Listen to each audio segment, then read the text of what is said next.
Hello, my name is Rajan. And today I want to share a deeply personal experience that I never thought I would encounter, a near-death experience, NDE. Throughout my life, I've heard numerous accounts of such experiences. But nothing could have prepared me for the day I faced my own. This encounter has profoundly shaped my understanding of spiritual and moral questions that I, like many, grapple with. One such question involves the consumption of alcohol. Specifically, whether drinking wine or beer is a sin and if moderate drinking is acceptable for a Christian. Near-death experiences, or NDEs, are profound events that often occur when a person is on the brink of death. These experiences can vary widely but commonly include sensations of leaving the body, feeling a sense of peace and detachment from the physical world, and encountering mystical or spiritual entities. Researchers and spiritual leaders have long studied NDEs to understand their impact on individuals' beliefs and attitudes toward life and death. My encounter with an NDE presented a vivid, almost indescribable journey beyond the everyday perception of life. As I found myself slipping away from the conscious world, a profound sense of calm enveloped me. It was unlike anything I had ever felt, a stark contrast to the chaotic and painful moments leading up to it. This experience opened a doorway to a realm that many claim to know through religious texts but few have witnessed firsthand. During this extraordinary experience, the boundaries between the physical and spiritual worlds seemed to dissolve, providing not only a glimpse into the beyond but also bringing me face to face with enduring spiritual inquiries. One of the pressing questions I had always wrestled with in my spiritual journey was about morality and lifestyle choices, specifically regarding the consumption of alcohol. This question was about to be addressed in the most unexpected way. In various cultures and religions, alcohol consumption is viewed through diverse lenses. For many Christians, the morality of drinking alcohol can be a contentious topic, with viewpoints ranging from absolute prohibition to acceptance of moderate and responsible consumption.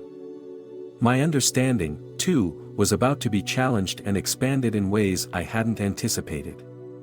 Through my NDE, I was granted a unique opportunity to engage in a dialogue that would clarify this long-held question. As I navigated this liminal space, the figure that many would name Jesus appeared before me. Not as a vision of judgment but as a presence of immense understanding and compassion. This meeting was not just a turning point in my spiritual life, it was also a moment of deep introspective learning about the nuances of Christian teachings regarding alcohol. The spiritual figure before me, whom I perceived as Jesus, communicated with a clarity and warmth that was both comforting and enlightening. This part of my journey was pivotal, as it directly addressed my uncertainties about alcohol consumption within the Christian faith. Jesus began by acknowledging the common concerns and confusion surrounding the topic among believers. He explained that the essence of Christian teachings on alcohol isn't solely about prohibition or permission, but rather about the intentions and behavior that accompany its consumption. The focus was on the concept of moderation. The idea that it is not the substance itself but the use of it that defines the moral standing. The dialogue was enlightening. Jesus highlighted that while the scriptures do not outright ban the consumption of alcohol, they caution against excess and the loss of self-control that can lead to negative consequences. The key takeaway from this conversation was the encouragement to live a balanced life where moderation guides one's choices. This perspective was not just about drinking alcohol but also about an approach to many aspects of life, suggesting a balance that respects both personal freedom and communal responsibility. Building on the conversation, the insights I received went beyond the specific question of alcohol. Jesus emphasized that the principle of moderation applies universally. This principle supports not only physical health but also spiritual and emotional well-being. In Christianity, as in many other faiths, the goal is to foster harmony within oneself and with others, avoiding behaviors that can lead to discord or harm. The concept of moderation can be challenging to accept in a world that often celebrates excess in many forms. But, the spiritual guidance I received made it clear that moderation is not just about restraint. It is also about making conscious choices that align with one's values and beliefs. It encourages individuals to reflect on their actions and the impact of those actions on their lives and the lives of others around them. Through this profound encounter, I was reminded that the teachings of Christianity on any subject, including alcohol, are meant to guide believers towards a life of fulfillment and peace.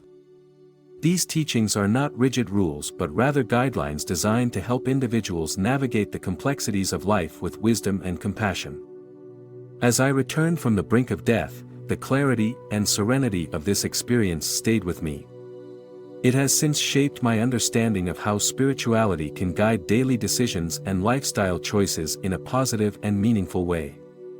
The journey was deeply personal yet universally relevant, providing insights that resonate with anyone seeking to understand the balance between personal freedom and spiritual integrity.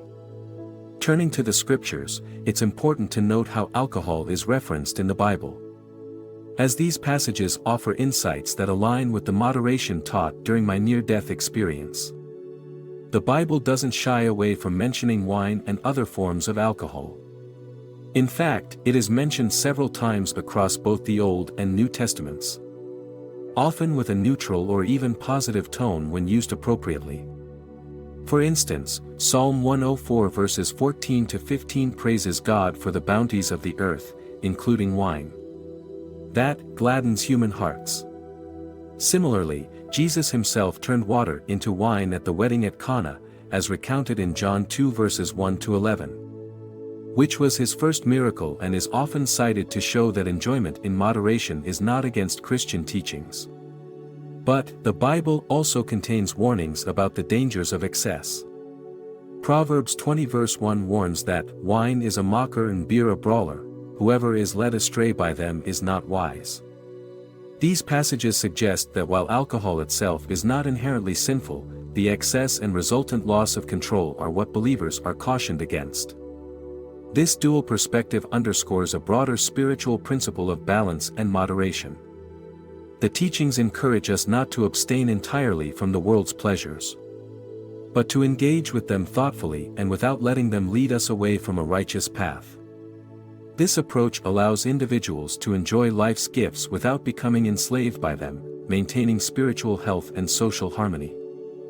With these scriptural insights, we can see how the principles of moderation and balance are applicable not just to the consumption of alcohol but to all aspects of life. Applying these lessons means making conscious decisions that uphold one's spiritual values without withdrawing completely from the world's offerings.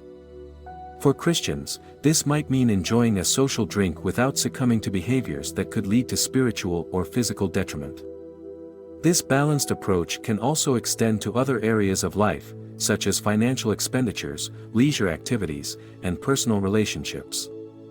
In each case, the goal is to avoid extremes, whether of excess or asceticism, and find a middle path that aligns with one's faith and personal values. As we move forward, we can take these lessons from both the biblical texts and the personal insights gained from spiritual experiences to navigate the complexities of modern living. This is not about imposing strict rules but about encouraging a reflective and measured approach to life's challenges and pleasures. This understanding allows for a richer, more fulfilling Christian life that is both joyous and prudent, reflecting the deep wisdom embedded in spiritual teachings. Understanding the spiritual teachings about moderation and its application to alcohol consumption raises broader questions about Christian living. How do we apply the principle of moderation to other aspects of our lives? This question invites us to reflect on our daily practices and to reassess our choices through the lens of spiritual wisdom.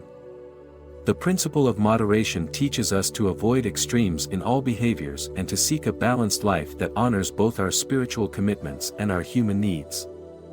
For Christians, this might extend to how we manage our time, our involvement in work, our engagement in leisure, and even our approach to serving others. The goal is to ensure that no single aspect of life overwhelms the others, but that each is given due attention and kept in harmony with the rest. This balanced approach helps prevent the common pitfalls of modern life, such as burnout from overwork or isolation from excessive individualism.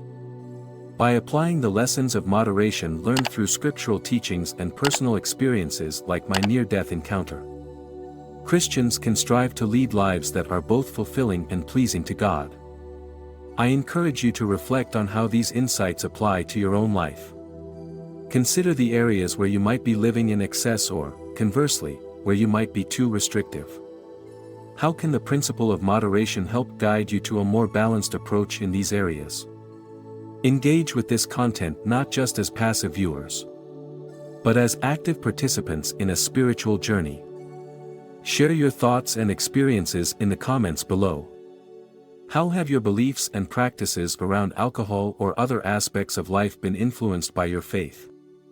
What struggles and successes have you encountered in seeking balance?